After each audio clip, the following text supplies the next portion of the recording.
बिना ध्यान के मात्र 32 दिन में ये बेताल हो जाता है प्रत्यक्ष और केवल मट्ठे का भोग लेकर के कर देता है साधक के समस्त इच्छित कार्य। नमस्कार, आप सभी का स्वागत है हमारे चैनल अद्भुत राजसिक साधनाएं में।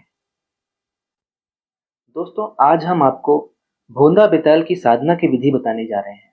भोंदा बेताल एकमात्र ऐसा बेताल है जिसे प्रत्यक्ष करने में बहुत ज्यादा मेहनत नहीं लगती है। जिन साधकों ने आज तक बहुत सारी साधनाएं की हैं, कहीं से भी की हों, जो असफल रहे हैं, उन साधकों को इस साधना को अवश्य करके देखना चाहिए। देखिए, असफल होने के बहुत सारे कारण होते हैं। साधक साधना करने से पहले ही अपने मन में ऐसे ऐसे विचार उत्पन्न कर लेते हैं कि वो केवल विचारों में ही खोए रहते हैं। फिर साधना में उनका ध्यान ही नहीं रहता है। वो सोचने लग जाते हैं कि जब शक्ति सामने आएगी तो उनसे क्या वचन लें, किस तरह के वचन लेगी, कोई ऐसा वचन तो नहीं लेगी जिससे हमें हानि हो। देखिए, ये सब अगर सोचेंगे तो साधना में ध्यान नहीं दे पाएंगे। शक्ति जब आती है तो हर साधक से अलग अलग वचन लेती है। वचन ये पहले से निर्धारित करके नहीं रखे जाते हैं कि ये शक्ति साधक से ये वचन लेगी तो उसका ये जवाब देना है। हर साधक का माइंडसेट अलग होता है, हर साधक की क्षमता अलग होती है और उसी अनुसार शक्ति अपने वचन रखती है सामने। मान लीजिए कोई गरीब साधक है, उससे शक्ति बहुत ज्यादा महंगा भोग मांग ले तो ऐसा नहीं होता है। शक्ति को पता होता है कि साधक की क्या क्षमता है, भोग में वो क्या दे सकता है, उसी अनुसार शक्ति अपने वचन रखती है ना। तो वचन पहले से निर्धारित करके नहीं रखे जा सकते कि शक्ति आएगी तो कौन सा वचन लेगी और उस हिसाब से हम पहले से तैयार होकर के रहें, तो ये संभव नहीं है।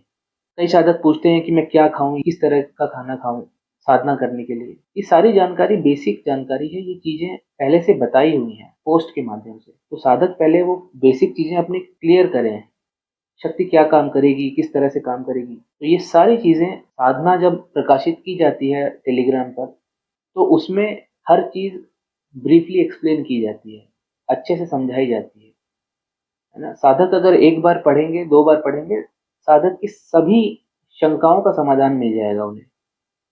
लेकिन साधक पढ़ते नहीं है। धैर्य के साथ अगर पढ़ेंगे, धैर्य के साथ अगर आप साधना भी करेंगे तो सफल होगी ही होगी। तो आज हम भोंदा बेताल की साधना के विषय में जानकारी देने जा रहे हैं। ये बेताल केवल उनके लिए है जो चमत्कार दिखा करके अपनी जीविका चलाना चाहते हैं, अर्थात जो चमत्कार करने में विश्वास रखते हैं और चमत्कार से ही अपने लिए धन अर्जित करना चाहते हैं। जो भोंदा बेताल है या कोई भी बेताल साधक के साथ हमेशा जुड़े रहते हैं एक बार सिद्धि के बाद, और बेताल साधना करने के बाद साधक को एक अत्यंत चमत्कारी और अत्यंत प्रिय मित्र उपहार स्वरूप प्राप्त होता है। भोला बेताल भी उन्हीं कैटेगरी में आता है, जो साधक का हमेशा प्रिय रहता है, साधक की हर स्थिति में सहायता करता है, साधक को उचित मार्गदर्शन देता है। कहने का मतलब यह है कि आजीवन उसकी सहायता करता है। भले ही साधक ने बेताल का विसर्जन कर दिया हो, लेकिन उसके बावजूद साधक बेताल को बुला सकते हैं, अपने कार्य करवा के उन्हें भोग दे के वापस भेज सकते हैं। आजीवन ये साधक की सुरक्षा करता है और उचित मार्गदर्शन देता है और उचित एवं अनुचित सभी इच्छाओं की पूर्ति भी करता है। भोंदा बेताल से आप किसी भी तरह की अपनी इच्छाओं की पूर्ति करवा सकते हैं। इस साधना की विधि को समझने से पहले हम समझते हैं कि बेताल जो श्रेणी है वो क्या है, बेताल को किस श्रेणी में रखा जाता है, इनके कार्य क्या होते हैं, इनकी उत्पत्ति कैसी हुई, कहाँ से हुई, किस कारण से हुई। इस सभी चीजें हम पहले समझ लेते हैं, उसके बाद हम जानेंगे इसकी विधि। भारतीय पौराणिक कथाएं प्राचीन शास्त्रों, लोक कथाओं और धार्मिक ग्रंथों से भरी हुई है, जिनमें कई कहानियां हैं, पात्र हैं और घटनाएं सम्मिलित हैं। ये कहानियां भारतीय संस्कृति के मूल, विश्वास और नैतिक शिक्षाओं को दर्शाती हैं। इन्हीं कहानियों में से एक रहस्यमय चरित्र होता है बेताल, जो अपने अनोखे गुणों और आध्यात्मिक दुनिया से गहरे संबंध के लिए जाना जाता है।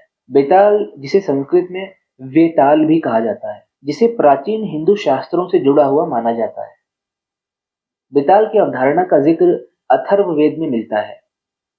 अथर्ववेद एक ऐसा वेद है जिसमें तांत्रिक विद्याओं और बहुत सारे अकल्ट की चीजों को समझाया गया है, जहां आत्माओं और अन्य अलौकिक प्राणियों का उल्लेख किया गया है। वेताल या बेताल शब्द जो है उन आत्माओं को संदर्भित करता है जो न तो जीवित है और न ही मृत है, बल्कि इन दोनों दुनियाओं के बीच में रहते हैं। जीवित और मृत के बीच में जो रहते हैं उन्हें बेताल कहा जाता है। आमतौर पर जो बेताल हैं वो शमशान घाट में या कब्रिस्तान में निवास करते हुए देखे जा सकते हैं, जो मृत्यु और परलोक से जुड़े स्थान हैं। जो धार्मिक ग्रंथों में या पौराणिक कथाओं में जो बेताल की जो छवि दिखाई जाती है, उन सभी छवियों का एक अर्थ होता है। जैसे बेतालों को अक्सर पेड़ों से उल्टा लटकते हुए दर्शाया जाता है, खासकर कब्रिस्तानों में। बेताल की ये छवि मृत्यु, पतन और आत्मा की दुनिया से उसके संबंध का प्रतीक है। आमतौर पर बेताल को एक भयानक रूप में दर्शाया जाता है, जिसमें एक भूतिया प्रेत जैसा आकार होता है। कभी कभी उसे कंकाल जैसी आकृति में दिखाया जाता है। इसका अर्थ होता है कि बेताल का संबंध मृत्यु से है। अन्य चित्रणों में बेताल को छायादार, पारदर्शी रूप में दिखाया जाता है, जो उसके भौतिक और आध्यात्मिक क्षेत्रों के बीच अस्तित्व को दर्शाता है। इसे हम आगे समझेंगे किस तरह से। जो बेताल की क्षमताएं हैं, उसमें मुख्य क्षमता है शवों पर अधिकार करना। बेताल के पास मृत शरीर में प्रवेश करने और उन्हें जीवित करने की शक्ति है, जिससे वो जीवित दुनिया के साथ बातचीत कर सकता है। ये क्षमता बेताल को एक भयानक और रहस्यमय चरित्र बनाती है, क्योंकि वो मृतकों पर कंट्रोल प्राप्त कर सकता है और उन्हें अपने उद्देश्यों के लिए उपयोग कर सकता है। बेताल की क्षमता में से एक क्षमता है कि उसके पास रूप बदलने की क्षमता होती है। वो अपने रूप को बदल सकता है ताकि वो साधक के शत्रुओं को धोखा दे सके या उन्हें डरा सके। ये शक्ति उसे विभिन्न स्थितियों में समायोजित होने की अनुमति देती है, जिससे वो एक बहुमुखी और अप्रत्याशित प्राणी बन जाता है। ये केवल एक भूत नहीं होता, बल्कि एक ऐसा प्राणी होता है जिसमें गहरा ज्ञान और बुद्धिमत्ता होती है। उसे अक्सर मानव स्वभाव, नैतिकता और जीवन और मृत्यु के रहस्यों में गहरी अंतर्दृष्टि रखने वाला माना जाता है। बेताल की बुद्धिमानी उसे अन्य अलौकिक प्राणियों के बीच एक सम्मानित चरित्र बनाती है, और जो लोग उसकी सलाह चाहते हैं उनके लिए वो ज्ञान का स्रोत है। एक अच्छा सलाहकार माना गया है बेताल अपने साधक के लिए। बेताल किस चीज का प्रतीक होता है? बेताल मृत्यु और परलोक से एकदम गहराई से जुड़ा हुआ है, और वो अज्ञात और अपरिहार्य का प्रतीक है।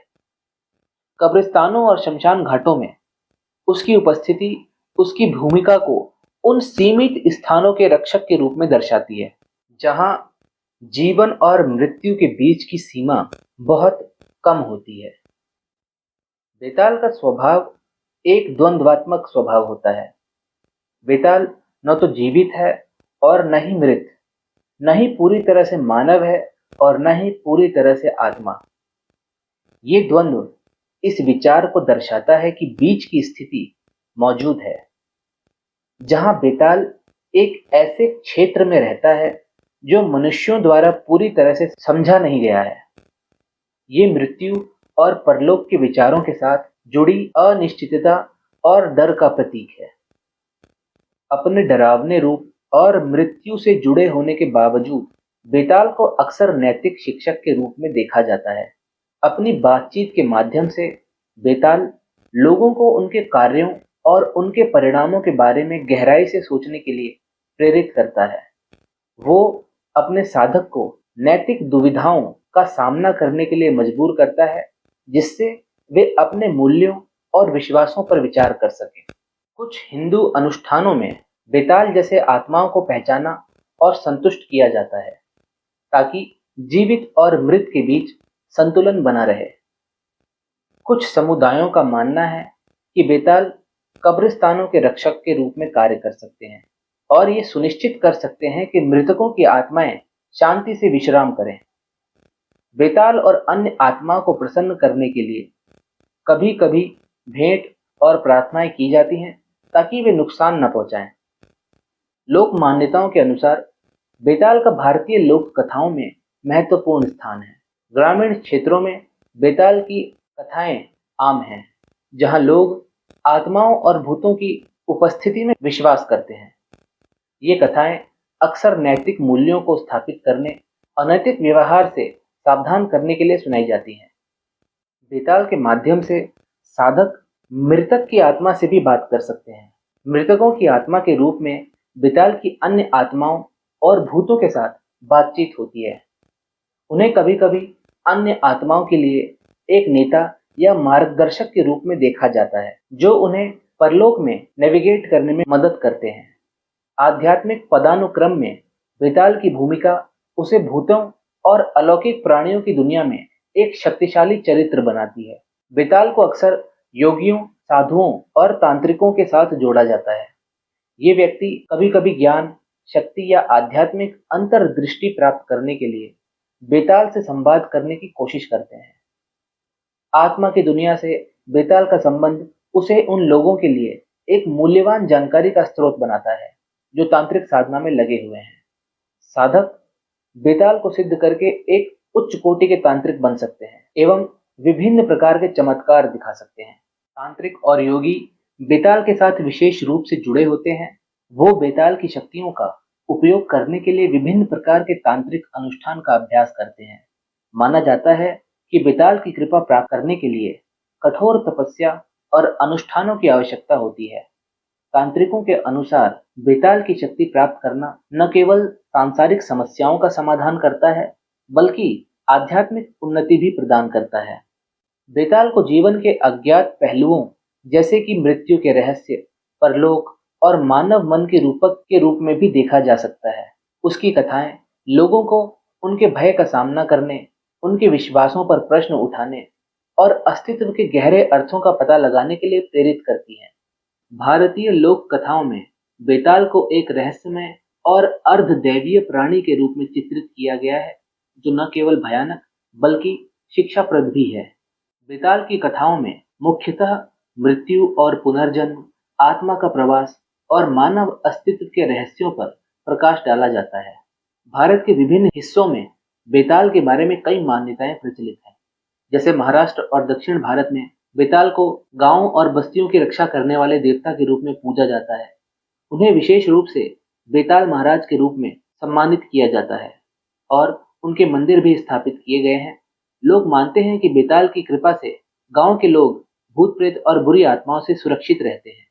राजस्थान में बेताल को एक भयावह आत्मा माना जाता है, जिसे प्रसन्न करने के लिए तंत्र मंत्र का सहारा लिया जाता है। यहाँ की लोक कथाओं में बेताल के साथ तांत्रिकों की कथाएं जुड़ी हुई हैं, जो बेताल की शक्ति का उपयोग अपने उद्देश्य की पूर्ति के लिए करते हैं। बंगाल में भी बेताल की कहानियां प्रचलित हैं, जहां उन्हें बुद्धिमान और चालाक माना जाता है। बंगाली लोक कथाओं में बेताल का चित्रण अक्सर दुष्ट आत्माओं से निपटने वाले नायक के रूप में किया जाता है। बेताल का अन्य अलौकिक प्राणियों के साथ घनिष्ठ संबंध होता है, खासकर भूत, पिशाच और प्रेतों के साथ। उन्हें इन प्राणियों के नेता के रूप में देखा जाता है, जो अपने अनुयायियों को मार्गदर्शन और आदेश देते हैं। बेताल की उपस्थिति अन्य आत्माओं के बीच सम्मान और भय दोनों उत्पन्न करती है, क्योंकि वो न केवल अपनी शक्ति बल्कि अपनी बुद्धिमानी के लिए भी जाना जाता है। बेताल सिर्फ भारतीय पौराणिक कथाओं का एक भूतिया चरित्र नहीं है, वो अज्ञात का प्रतीक है, परलोक का रक्षक है और नैतिक मूल्यों का शिक्षक है।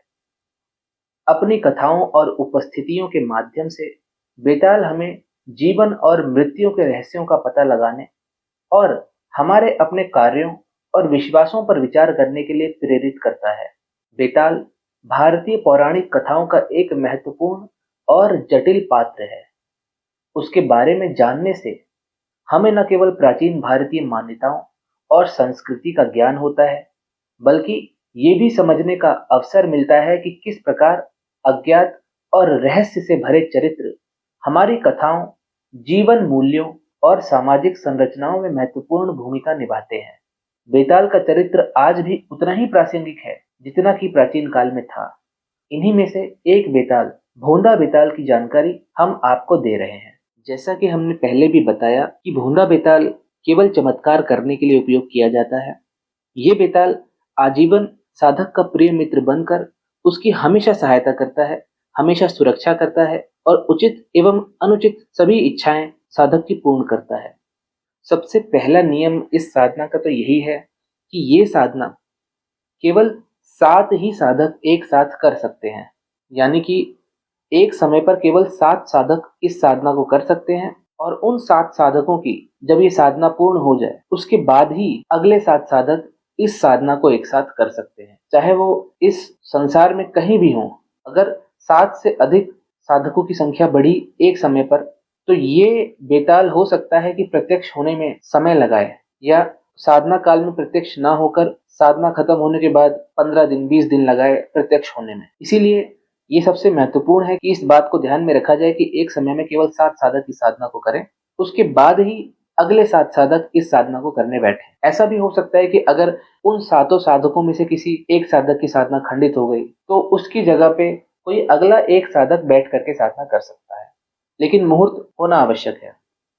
इस साधना को करने के लिए साधक को संस्कारित कमलगट्टी की माला की आवश्यकता पड़ती है, जिसे साधक सफेद रंग के धागे में अथवा काले रंग के धागे में गूंथ सकते हैं, या गुथी हुई ले सकते हैं, या इस माला को संस्था द्वारा भी मंगवा सकते हैं। लेकिन माला पूर्णतः संस्कारित होनी चाहिए। साधारण माला से इस साधना को नहीं किया जा सकता है। संस्कारित कमलगट्टे की माला लेने के बाद एक शुभ मुहूर्त से, या तो साधक की राशि अनुसार शुभ मुहूर्त हो, या रवि पुष्य योग हो, या गुरु पुष्य योग हो, या नवरात्रि की अष्टमी हो, नवमी हो, दशमी हो, इनमें भी इस साधना को किया जा सकता है। 32 दिन की ये साधना है, और 32 दिन के बाद जब तक आप हवन नहीं कर लेंगे तब तक आपको ब्रह्मचर्य का पालन करना बहुत आवश्यक है। स्वयं से वीर स्खलित होता है तो बात अलग है, लेकिन अगर आपने अपनी मर्जी से अपने विचारों के माध्यम से वीर्य को स्खलित किया है, या अपनी किसी फिजिकल एक्टिविटी से वीर्य स्खलित किया है, तो फिर उस स्थिति में साधना को खंडित माना जाता है, और उसके बाद आपकी माला भी खराब हो जाती है, माला को विसर्जित करना पड़ता है, दीक्षा भी दोबारा लेकर के नई माला लेकर के साधना करनी पड़ती है। तो ब्रह्मचर्य बहुत आवश्यक है। अगर स्वतः ही वीर्य का स्खलन हुआ है स्वप्न दोष के माध्यम से, या किसी ऐसे रीजन के माध्यम से, तो वो नेग्लेक्टेबल होता है, उसको नेग्लेक्ट किया जा सकता है। लेकिन अगर आप ही के विचारों के माध्यम से चीजें हुई हैं, तो फिर ये समस्याजनक स्थिति हो जाती है। फिर उसमें फिर कोई विकल्प नहीं बचता है, आपको दोबारा से शुरू से साधना शुरू करनी पड़ेगी नई माला से, और दोबारा दीक्षा लेकर के। आसन इसमें काला उपयोग होगा, और दिशा इसमें पूर्व होगी। पूर्व की तरफ मुख करके आपको ये साधना करनी है, और इस साधना में दीपक नहीं जलता है। बहुत कम साधनाएं ऐसी होती हैं जिनमें दीपक जलाना वर्जित बताया जाता है, जैसे महापिशाच साधना हो गई। महापिशाच साधना में भी दीपक को नहीं जलाया जाता है। और उन्हीं में से एक साधना है भोंदा बेताल की साधना, जिसमें दीपक जलाना वर्जित बोला गया है। इस साधना में दीपक जलाने की कोई आवश्यकता नहीं है। इस साधना में कुछ नियम बताए गए हैं जिन्हें साधक को समझना बहुत आवश्यक है, और इसी साधना में नहीं बल्कि बहुत सारी साधनाओं में, लगभग सभी साधनाओं में इन नियमों को ही फॉलो किया जाता है। ये बेसिक नियम है जो हर साधक को पता होने आवश्यक है। तो साधना काल में जब मंत्र जाप किया जा रहा होता है, तो आंखें अपनी पूरी तरह से बंद रखनी होती है। अगर मान लीजिए आपने बीच में आंखें खोल ली, तो उस माला को आपको शुरू से शुरू करना पड़ेगा। कहने का मतलब यह है कि अगर 5 माला करनी है, आप आंख बंद करके 4 माला आपने कर ली है, और 5वीं माला को करते हुए बीच में आपने आंख खोल ली, और मान लीजिए अगर 55वें या 56वें मनके पर पहुंचे हैं और आपने आंख खोल ली, तो उस पर्टिकुलर 5वीं माला को आपको दोबारा से शुरू करना होगा, शुरू से शुरू करना होगा। मतलब पहली माला से नहीं, आपको 5वीं माला शुरू से शुरू करनी पड़ेगी, पहले मनके से। 4 माला तो आपने कर ली, ठीक है, वो सेफ है, लेकिन 5वीं माला को आपको पहले मनके से शुरू करना पड़ेगा, अगर आपने जाप के बीच में आंखें खोली हैं तो, है ना। और जाप हमेशा मानसिक करना है, मानसिक रूप से इसमें जाप होगा। जब आप माला जाप कर रहे होंगे तो इस बात का ध्यान रखिएगा कि आप एक ऐसी जगह पर हो जहां पर आपको कोई डिस्टर्ब ना करे। अपनी साधना का स्थान आप ऐसी जगह को चुनिएगा जहां पर आपको कोई डिस्टर्ब ना करे, आपको कोई देखे ना साधना काल में, नहीं तो फिर एकाग्रता भंग हो जाती है। जब साधक इस साधना को करने के लिए बैठेंगे, तो एक ही बैठक में माला पूर्ण करनी है। इस साधना में माला संख्या 7 होंगी, अर्थात प्रतिदिन आपको 7 माला का जाप करना होता है। 32 दिन की साधना है, और प्रतिदिन 7 माला का जाप होगा। और इस बीच जब तक आप अपनी 7 माला पूरी नहीं कर लेते, तब तक आप अपना आसन छोड़ करके उठ नहीं सकते। एक ही सिटिंग में 7 माला कंप्लीट करनी है, और आंखें बंद करके ये साधना करनी है। मंत्र जाप आंखें बंद करके होगा, जाप मानसिक होगा, साधना से 3 घंटे पहले से कुछ भी नहीं खाना है। अगर आपको डिनर करना है तो 3 घंटे पहले ही आप अपना डिनर कंप्लीट कर लें, और डिनर कोशिश करें कि हल्का फुल्का हो, कोई बहुत भारी डिनर ना हो जैसे नॉनवेज वगैरह ना हो। और 2 घंटे पहले से कुछ भी पीना नहीं है। 3 घंटे पहले कुछ खाना नहीं है, 2 घंटे पहले से कुछ पीना नहीं है। नहीं तो फिर साधना में बैठने में प्रॉब्लम होगी, आप ध्यान एकाग्र नहीं कर पाएंगे। माला जाप तो कर लेंगे लेकिन एकाग्रता नहीं बनेगी, हिलना डुलना बार बार होता रहेगा। ये साधना रात्रि 10 बजे के बाद से शुरू होगी, और 2 बजे के पहले पहले इस साधना का समापन करना बहुत आवश्यक है। 2 बजे के बाद साधना करने का नियम नहीं है। 10 बजे से शुरू करके 2 बजे के बीच में ये साधना आपको खत्म करनी है। बहुत टाइम है, 4 घंटा आपके पास बहुत है। 7 माला आसानी से की जा सकती है। इस साधना में हवन जो होता है उसमें आम की लकड़ियां उपयोग नहीं करते हैं, उसकी जगह बरगद की लकड़ियों का उपयोग किया जाता है। बरगद की लकड़ियां अग्नि प्रज्वलित करने के लिए उपयोग की जाती हैं, और उसमें आहुति के रूप में बरगद के सूखे फल का उपयोग किया जाता है। ठीक है ना। बरगद के सूखे फल, एक आहुति में 3 फल आप डालेंगे। 24 माला का हवन होगा, 3 माला का तर्पण होगा, और 1 माला का मार्जन होगा। और तर्पण मार्जन इसमें शराब से करना होता है। तो ये विधान है। इसमें काले आसन पर बैठ करके आपको पूर्व दिशा की तरफ मुख करके ये साधना प्रारंभ करनी है।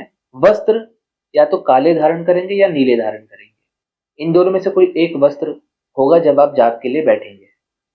32 दिन तक साधना आपकी चलेगी, उसके बाद हवन होगा। और इस बीच जब तक आप हवन कंप्लीट नहीं कर लेते तब तक आप अपना ब्रह्मचर्य खंडन नहीं करेंगे। इस बात का ध्यान रखिएगा, ब्रह्मचर्य बहुत आवश्यक है किसी भी साधना में। बहुत कम साधनाएं ऐसी होती हैं जिनमें ब्रह्मचर्य की आवश्यकता नहीं होती है, लेकिन अगर देखा जाए तो सभी साधनाओं में ब्रह्मचर्य तो आवश्यक होता ही है।